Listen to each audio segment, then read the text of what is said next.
નમસ્કાર મિત્રો, વિડીયોમાં તમારું સ્વાગત છે। જી હા મિત્રો, અત્યારે હાલના મોટા અને મહત્વના સમાચાર સામે આવી રહ્યા છે। તો મિત્રો, સમાચારમાં વાત કરીએ તો બોટાદ જિલ્લાના રાણપુર નજીક આવેલી કિનારા ચોકડી પાસે આજે ટ્રક અને ઇકો કાર વચ્ચે સર્જાયેલા ગમખ્વાર અકસ્માતમાં 3 લોકોના ઘટના સ્થળે જ કરુણ મોત નીપજ્યા છે, જ્યારે અન્ય 4 શ્રમિકોના ગંભીર ઇજાઓ પહોંચતા તેમને સારવાર અર્થે હોસ્પિટલ ખસેડવામાં આવ્યા છે। અકસ્માત એટલો ભીષણ હતો કે ઇકો કારનો કચ્ચર ઘાણ વળી ગયો હતો।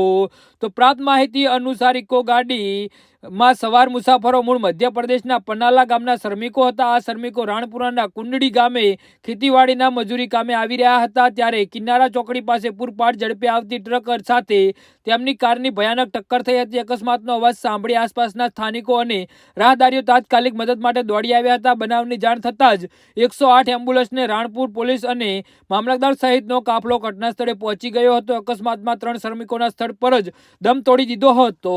જી હા મિત્રો, તો આના વિશે તમારું શું કહેવું છે તો નીચે અમારી કમેન્ટ બોક્સમાં જરૂરથી જણાવજો અને અમારી યુટ્યુબ ચેનલને સબસ્ક્રાઇબ કરવાની ભૂલતા નહીં। ધન્યવાદ।